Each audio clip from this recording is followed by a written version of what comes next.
Boa noite, meus irmãos, que a paz de Deus esteja com todos nós. Meu nome é Silvia Ramos, nós aqui do Centro Espírita Miguel reservamos essas noites de sexta-feira para essa conversa sobre o Espiritismo, sobre o Evangelho, sobre a vida dos Espíritos, sobre o Espiritismo como um todo.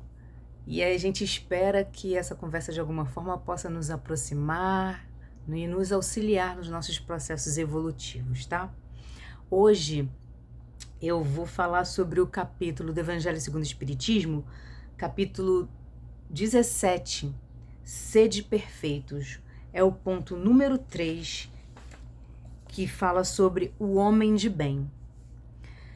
E pensando como é que eu ia desenvolver esse tema, eu, quando me vi, estava cercada por vários livros, separando trechinhos de textos e tal, e aí eu pensei que para falar do Evangelho, a gente só precisa do Evangelho. Só precisa do Evangelho e de essas coisas, das nossas vivências, das coisas que a gente ouve falar, das coisas que a gente tem conhecimento enquanto vida do nosso próximo. Então eu resolvi tentar pautar o nosso estudo de hoje em algumas histórias que a gente ouve falar dentro do Espiritismo. E eu espero que de alguma forma eu consiga trazer para vocês essa ideia de que o Evangelho se baste por si só. Então eu separei alguns trechos desse texto, alguns tópicos, melhor dizendo, né, em que a gente vai, de alguma forma, esmiuçar um pouco mais. Nós não temos todo o tempo do mundo para falar sobre todos os tópicos, então eu separei alguns que eu achei que traziam para mim, né, uma reflexão maior, e eu espero que para vocês também. Eu comecei separando logo a primeira linha, que fala o seguinte: o verdadeiro homem de bem é aquele que pratica a lei de justiça, amor e caridade em sua maior pureza. Só essa frase já daria pra gente estudar durante os 30 minutos, né? Porque entre todas as leis naturais, duração, trabalho, reprodução, todas as leis naturais que existem, os espíritos, né, os trabalhadores do plano espiritual dizem que a mais importante é a de justiça, amor e caridade. Porque se você conseguir ser justo, amoroso e caridoso, você já consegue entrar em sintonia com todas as outras leis naturais. Em outras palavras, estar dentro da lei de justiça, amor e caridade, mesmo que pela força do hábito, porque você é justo, porque você já alcançou esse patamar de amorosidade, de caridade, você já está exercitando as outras leis divinas, mesmo que inconscientemente, desconhecendo o alcance daquilo que você está praticando. Você já está dentro de todas as leis divinas, exercendo todas as leis divinas. E aí é importante a gente ressaltar a diferença do saber para o fazer. Porque a gente, né, no mundo físico, dá muito valor aos títulos, né, aos rótulos, às aparências, e muito pouco para a essência. Então, quem está praticando justiça, amor e caridade não precisa de um título, ele precisa de ações. São práticas diárias, pequenas, do dia a dia mesmo, coisas que são invisíveis aos olhos da multidão, aos olhos da mídia, que não vão viralizar, não vão aparecer necessariamente nos jornais, nos noticiários, mas que são práticas de amor, de caridade, de justiça, que fazem o mundo ao seu redor ser melhor. Porque esse é o nosso verdadeiro propósito, né? Multiplicar o amor, contagiar com o amor, ser justo e ser bom. Desses outros trechos, eu separei mais um. Tem fé em Deus, em sua bondade, em sua justiça e na sua sabedoria. Sabe que nada ocorre sem sua permissão e se submete em todas as coisas à sua vontade. Submeter-se em todas as coisas à sua vontade é um desafio tão grande que às vezes a gente não se dá conta. Porque a nossa relação com Deus, no geral, é uma relação de afastamento. Porque quando tudo caminha relativamente bem, a gente tem algum contratempo, alguma dificuldade, mas nada exorbitante, é fácil, né? Acreditar. Acreditar é fácil. Aí a gente acredita em Deus, acredita na justiça, acredita na caridade, acredita em tudo. Mas quando as coisas desandam a um patamar que parece para você sem controle, quando a doença mais grave vem, quando o problema de família vem de uma forma avassaladora e toma conta de tudo em volta, fazendo com que você não consiga prestar atenção em mais nada, em executar pequenas coisas, você já não tá com cabeça. Nessa hora, esse afastamento que eu falei no início aparece com frases como: por que eu estou aqui? Por que comigo? O que eu fiz para merecer?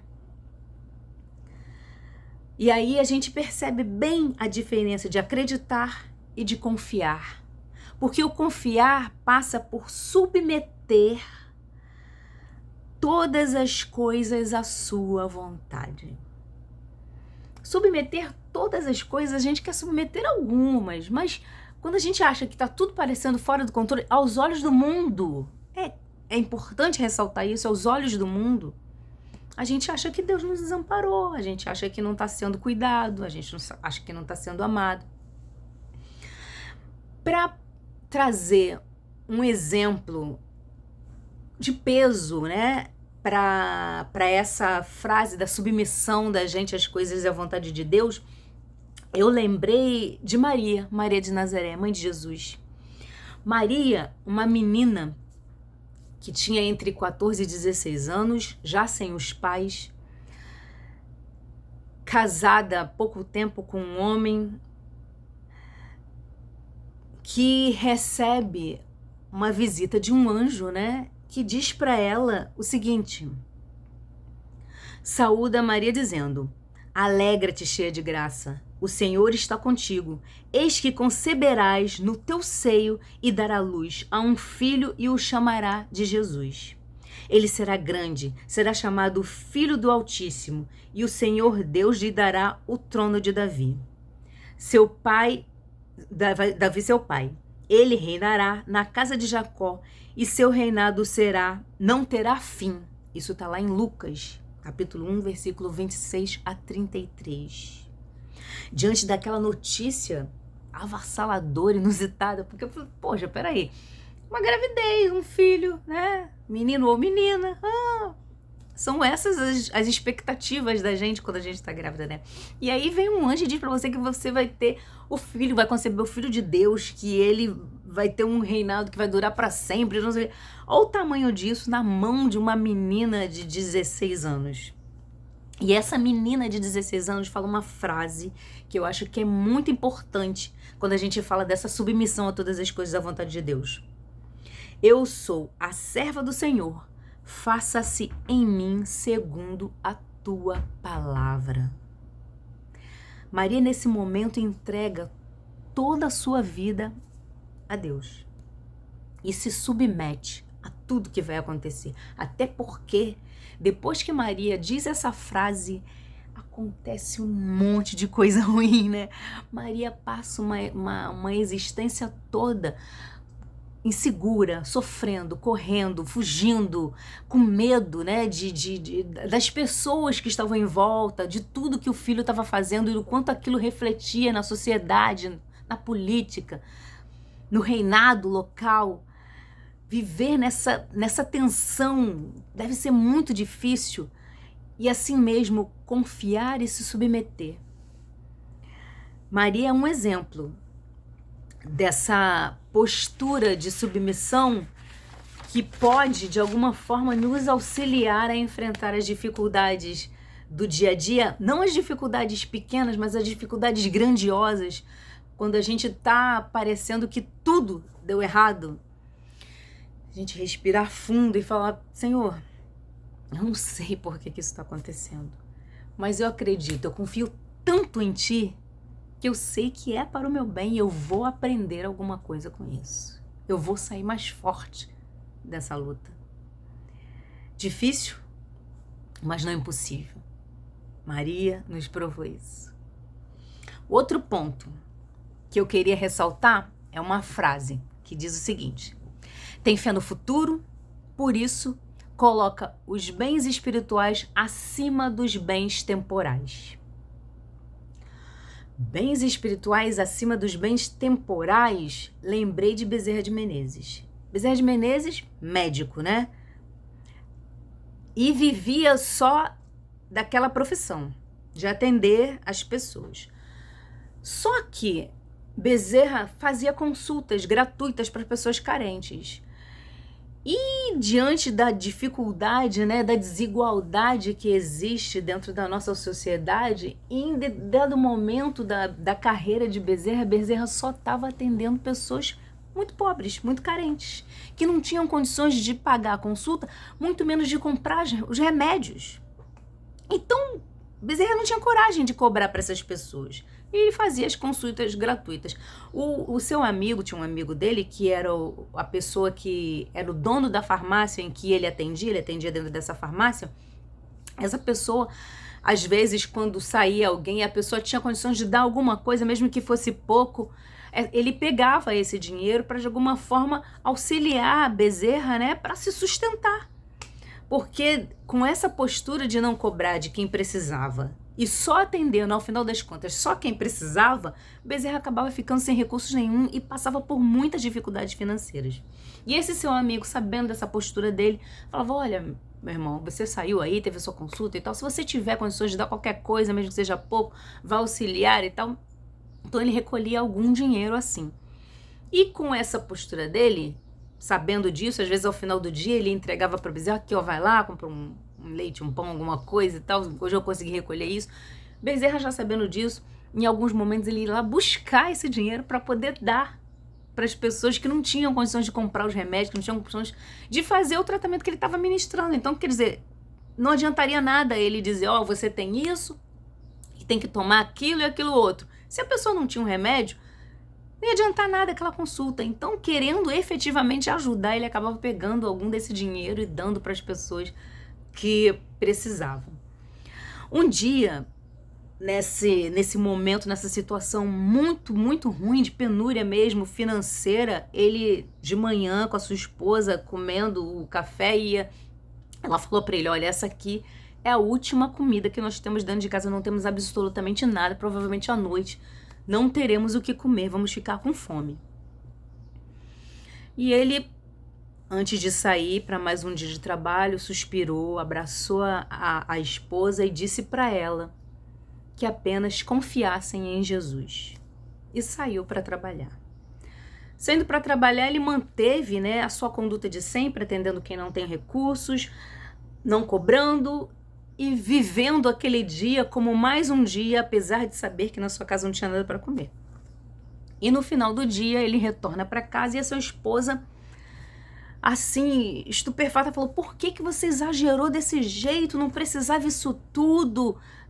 Eu sei que a gente estava numa situação difícil, mas nem precisava disso tudo. Aí ele não entendeu nada, falou: como assim exagerou? O que você está falando? E ela abriu a despensa e mostrou para ele a despensa cheia de comida. E assim que ele saiu na manhã daquele dia para trabalhar, ela recebeu uma carroça de doações. Doações essa que, até o momento do desencarne deles, eles nunca souberam quem foi que fez. Essa frase, né, de colocar os bens espirituais acima dos bens terrenos, temporais, é muito forte nessa vivência do Bezerra de Menezes, porque para alguns de nós, depois que a esposa vai dizer assim: olha, a gente hoje não vai ter o que comer, hein? De noite eu tô dizendo pra você assim, dá um jeito nisso aí, faz alguma coisa. E talvez a gente saísse naquele dia de uma forma diferenciada, que a gente fosse buscar alguém que pudesse pagar pelo menos uma consulta pra gente trazer pelo menos alguma coisa que fosse pra comer, que a gente insistisse um pouco mais com quem não podia pagar, falar, pô, nada mesmo, nem um pouquinho e tal, porque hoje eu tô precisando. Não, ele manteve a sua conduta do jeito que ele sempre fazia. E entregou nas mãos de Jesus a situação que ele estava vivendo. Podia ser que ele voltasse para casa e não tivesse nada para comer, e como uma pessoa, né, que reconhece que trabalhar para Jesus, né, que se empenhar no processo de caridade não é algo fácil, ele com certeza aceitaria aquela noite sem conseguir comer direito e continuaria o seu processo, né, de auxílio e de caridade, porque isso era o que ele fazia com muito mais maestria, né?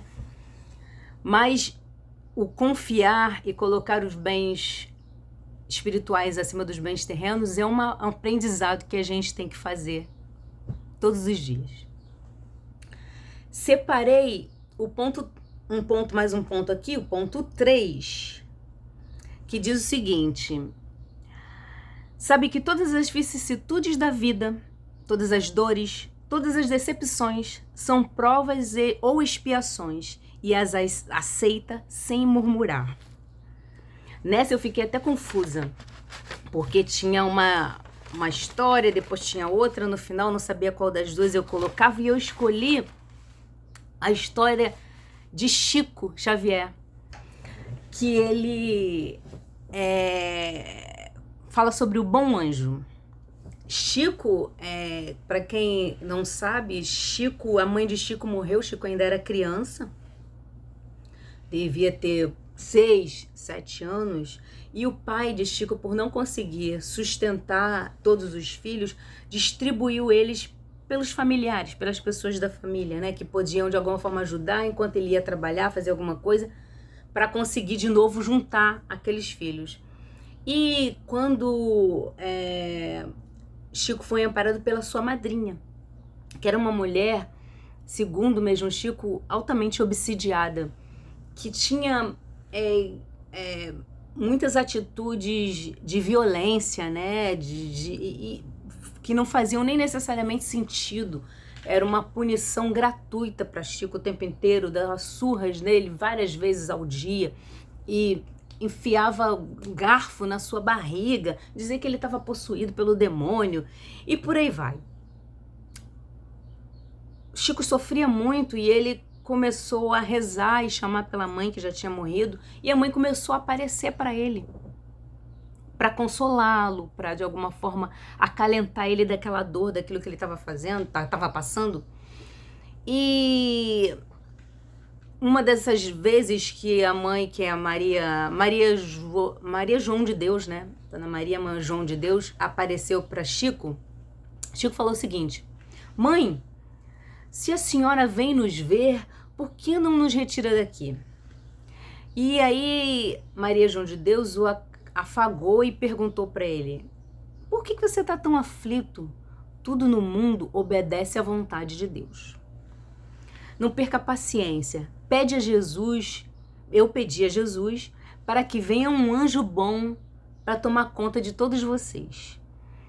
E fala para ele não perder tempo reclamando, murmurando, mas que ele se empenhasse nas preces para que esse anjo chegasse o mais rápido possível. E mais ou menos 2 meses depois, o pai de Chico se casa novamente. E essa mulher, que era a Maria Cândida, se eu não me engano, o pai do Chico era o João Cândido, e a mulher era a Cidália Batista. A Cidália Batista pede para João ir buscar todos os filhos dele. E ele vai na casa dos parentes e recolhe todas as crianças.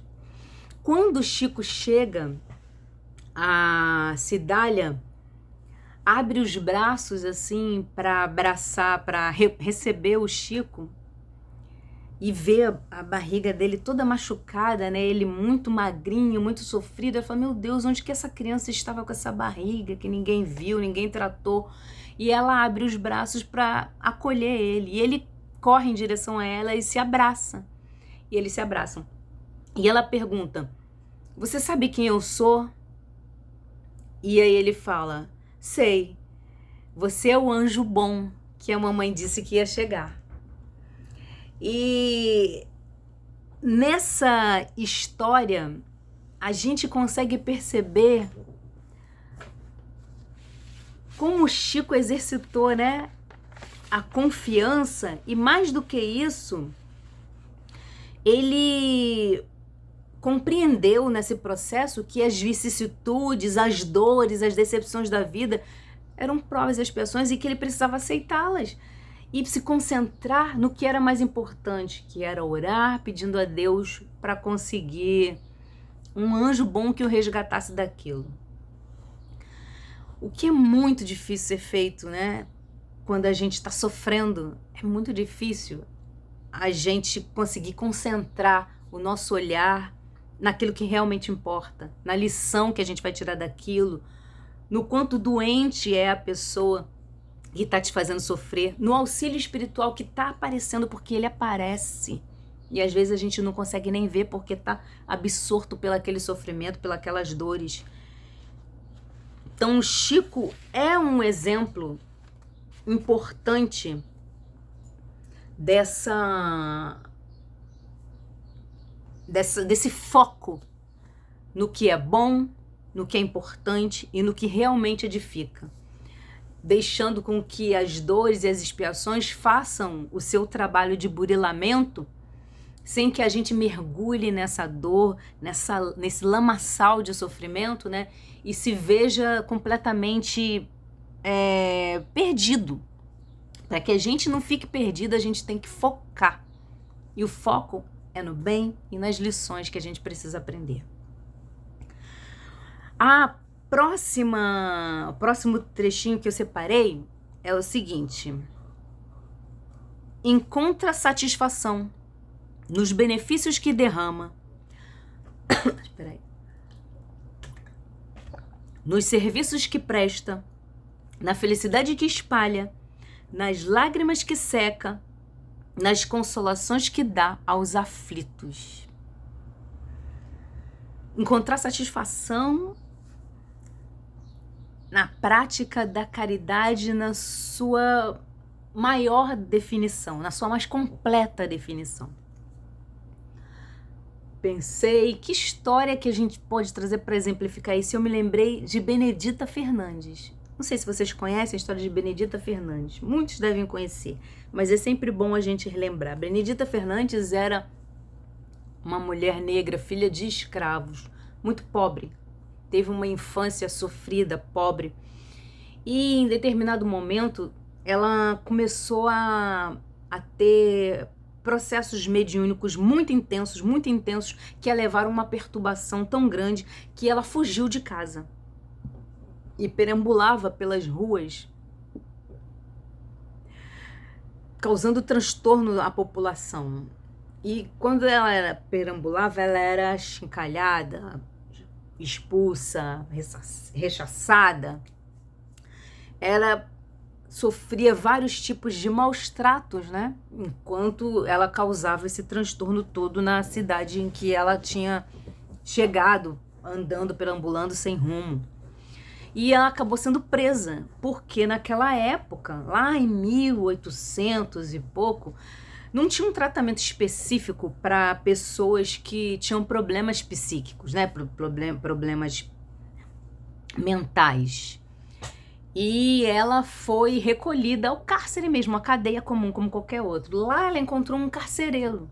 Esse carcereiro era espírita. E ele alimentava, protegia ela. E além disso, ele ministrava passes e fazia estudos sobre o espiritismo. Ela foi recobrando a consciência, saindo daquela crise psíquica que ela estava passando, naquele momento de confusão, e foi solta. Quando ela foi solta, ela foi para casa de uma família de amigos. Lá, em dados momentos, ela voltou a ter crises com essa mediunidade que aflorava e se confundia com problemas psíquicos. E era uma grande perturbação na vida dela. Mas dentro desse momento de perturbação, ela ouviu um espírito, uma voz, que disse para ela que se ela se dedicasse ao bem e auxiliar o próximo, ela sairia dali curada. Logo depois que essa última crise que ela tinha tido passou, ela se reuniu com outras mulheres simples da comunidade e começou a construir um centro espírita. Benedita construiu um centro com as próprias mãos, junto com aquelas mulheres também daquela comunidade.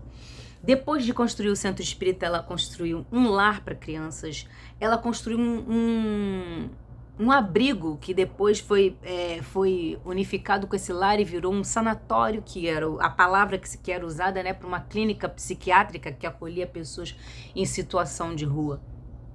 A Benedita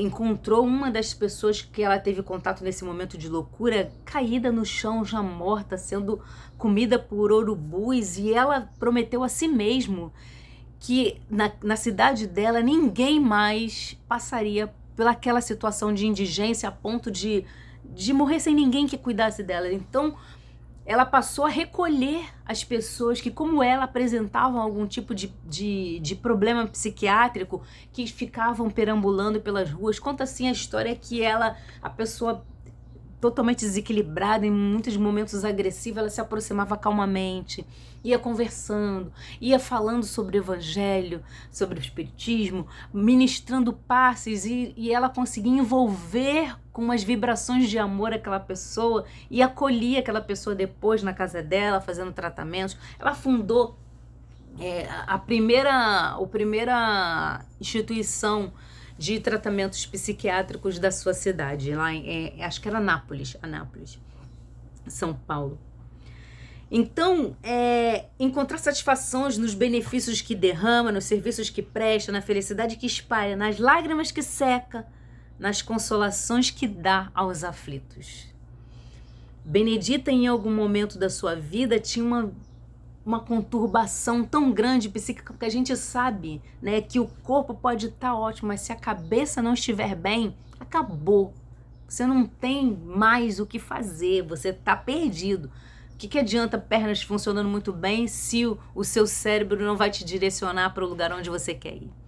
Então, conseguir reverter esse sofrimento, esse momento de desequilíbrio em consolação, em bem, em serviços prestados dentro da caridade, é uma atitude muito grandiosa de transformação, né? De transformar a dor em algo que vá atender aos outros, né? Quando você se vê, às vezes, muitas pessoas fazem isso, quando se veem diante de uma dor muito grande, pensam que gostariam de ter recebido um amparo, um cuidado, e aí, quando elas passam, né, por aquele momento, elas transformam aquela vivência nesse amparo e cuidado que elas queriam ter recebido e muitas vezes não conseguiram. As pessoas que têm essa capacidade de transformação, elas realmente deixam histórias muito bonitas. E essas histórias podem estar acontecendo aí ao seu redor, basta você abrir os olhos para ver. Mais um ponto que eu queria deixar ressaltado, que acho que a gente já tem até que correr, que eu já tô aqui, ó, correndo, é o seguinte: ele é bom, humano e benevolente para com todos, sem preferência de raça nem crença, porque vê em irmãos todos os homens. Caramba, tá aí uma dificuldade que a gente tá tendo cada vez mais. Vê todos os homens como irmãos. Ser bom com as pessoas, independente da sua raça e da sua crença. A gente vive separando, né? O hétero é melhor do que o homo, o branco é melhor do que o negro, o oriental é mais inteligente do que o ocidental, o magro é melhor do que o gordo, o belo tem direito a ser amado. muito mais do que o feio. Quem é espírita tem uma elevação maior do que das outras religiões. Tem muita gente equivocada. Muitos de nós nos equivocamos nessa separação maniqueísta, né? Entre o que é bom e o que é ruim, esquecendo da complexidade do ser humano e que essa complexidade tem que transcender as aparências, tem que transcender a casca, tem que transcender o corpo físico, porque afinal de contas o corpo físico é um mero envoltório do qual a gente vai se desprender em algum momento da nossa existência, e o que vai restar de nós é exatamente o tópico anterior, que é o bem que a gente faz, as lágrimas que a gente seca, as felicidades que a gente propaga. Perceber que nós estamos sim fazendo essa separação o tempo inteiro, que não é só o outro que faz, né? Perceber que a gente não é racista até que um filho nosso ou uma filha nossa queira se casar com alguém que seja negro e a gente sente um certo incômodo e se pergunta, poxa, mas eu não era racista, eu achava que eu não era racista, por que eu tô me incomodando com isso agora? A gente ir a fundo nos nossos preconceitos, nas nossas maneiras de enxergar o mundo, para que a gente entenda a essência mesmo das pessoas, para que a gente tenha a grandiosidade de enxergar todos como irmãos. Se a gente não consegue ainda fazer isso, não conseguir fazer não é o problema. O problema é não tentar fazer. Então eu vou até, inclusive, falando sobre essa questão de importante é não tentar fazer, eu quero fechar nossa conversa de hoje com o último tópico que eu selecionei, que fala o seguinte: esta não é a enumeração de todas as qualidades que distinguem o homem de bem, mas todo aquele que se esforça em possuí-las está no caminho que conduz a todas as outras. Ressaltar a importância de que não estar fazendo ainda todas essas coisas não é o ponto a qual a gente precisa se deter. Estar se esforçando para fazer todas essas coisas é o verdadeiro ponto que importa nesse processo. Nós estamos numa caminhada, tá? Numa caminhada em direção ao nosso processo de evolução moral. E aí é importante que a gente esteja em algum ponto dessa caminhada, ou à frente de alguns, ou atrás de alguns, ou ao lado de outros, mas que a gente esteja caminhando, que a gente não esteja na mureta da caminhada, observando quem caminha, falando que aquele não é caridoso o suficiente, que aquele outro não consegue escolher uma religião que o eleve moralmente, que aquele outro é ruim por isso, é ruim por aquilo, que a escolha dele é pior do que a do outro. Que a gente não esteja na mureta dessa caminhada, valorando o comportamento alheio, sem olhar para o nosso próprio comportamento. Se a gente estiver perdido nesse processo, que esse breve momento de conversa possa nos abrir os olhos para o que realmente importa, que não é o processo evolutivo do outro, até que ponto o outro já conseguiu executar essa ou aquela tarefa, que o que realmente importa é como está o nosso processo evolutivo. Quais foram os esforços que você tem feito para se conduzir ao caminho do verdadeiro homem de bem? Com a intenção de fechar essa nossa conversa de hoje, perguntando quem é você nessa caminhada, em que lugar você está nesse processo evolutivo. Eu não estou perguntando para você, eu quero que você se pergunte, porque essa é uma pergunta que só você tem que se fazer e só você pode responder. Eu queria deixar algumas palavras do Haroldo Dutra Dias sobre o homem de bem e questionamentos importantes sobre essa conduta que a gente ainda tem e que a gente precisa de alguma forma modificar. Eu espero que eu possa de alguma maneira ter conseguido aclarar a nossa mente em direção a esses conceitos que os Espíritos nos trouxeram e que a gente possa caminhar junto nessa direção que é a nossa evolução espiritual. Que a paz de Deus nos auxilie nessa caminhada dura, pedregosa, mas ao mesmo tempo extremamente valiosa. Obrigada, meus irmãos, pela atenção, pela escuta. Que assim seja, graças a Deus.